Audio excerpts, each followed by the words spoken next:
Hello viewers, welcome back to my another video. আমি নবনীতা এবং আমার এই চ্যানেলে তোমাদেরকে অনেক অনেক অনেক স্বাগত। আশা করি তোমরা সবাই ভালো আছো এবং আমিও খুব ভালো আছি। তো দিনটা ছিল মনসা পুজো। তো সন্ধ্যাবেলা আমাদের যেহেতু একটা মনসা পুজোতে ইনভাইট ছিল, তার জন্য এখানে রেডি হয়ে নিয়েছি। আর পুজো বাড়ি বলে আমি এই শাড়িটা বেছেছিলাম। তো আমরা সবাই মিলে রেডি হয়ে বেরিয়ে পড়েছিলাম স্কুটি করে সেই বাড়িটা যাওয়ার জন্য। আমি, সানি এবং পুচকু আরেকটা স্কুটিতে ছিল আমার শ্বশুর এবং শাশুড়ি।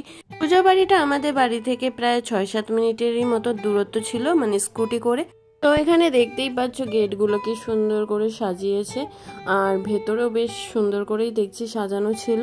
তো দেখো, ওরা যেহেতু আগে গাড়ি পার্কিং হয়ে গেছিলো, তাই আমার শ্বশুর শাশুড়ি আগে এখানে বসে পড়েছে, আর আমি ভিডিও করতে গিয়ে একটু লেট হয়ে গেছে। আর এ দেখো, এখানে আমার ছেলেও বসে পড়েছে। এই বাচ্চার মেয়েটা যেহেতু ফোন দেখছিল, ওর ফোনের পাশে গিয়ে বসে বসে ফোন দেখছে। আর এই জামাটা আমার ছেলেকে ওর ঠাম্মা এনে দিয়েছে। তো জামাটা পরে ওকে কেমন লাগছে সবাই প্লিজ কমেন্ট করে বলো। আর দেখো, এখানে ঠাকুরের মূর্তিটাও তোমাদের সাথে একটু শেয়ার করি। আর ঠাকুরটা কিন্তু যথেষ্ট খুব সুন্দর ছিল, আমার তো জাস্ট দারুণ লাগছিল ঠাকুরটাকে দেখতে।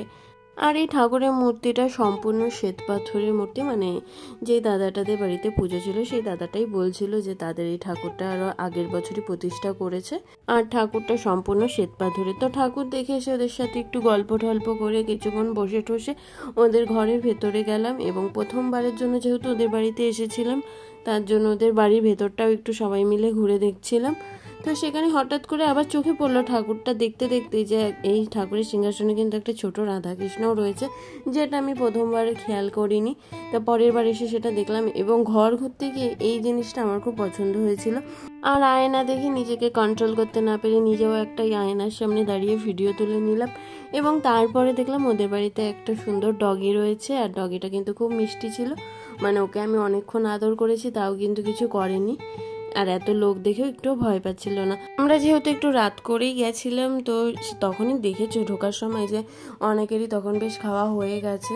তো আমরাও তার জন্য দেরি না করে খাবার নিয়ে নিলাম। আর এখানে দেখো, যেহেতু প্রসাদে ছিল পোলাও, আলুর দম, বেগুনি আর ছানার কোপ্তা, তো আমি সবকটা আইটেমই নিয়ে নিলাম। নিয়ে বসে খেতে লাগলাম। আর সত্যি বলতে সবকটা আইটেমই কিন্তু খেতে জাস্ট দারুণ ছিল। আর চাটনি পায়েস মিষ্টিটা আমি পরে নেব।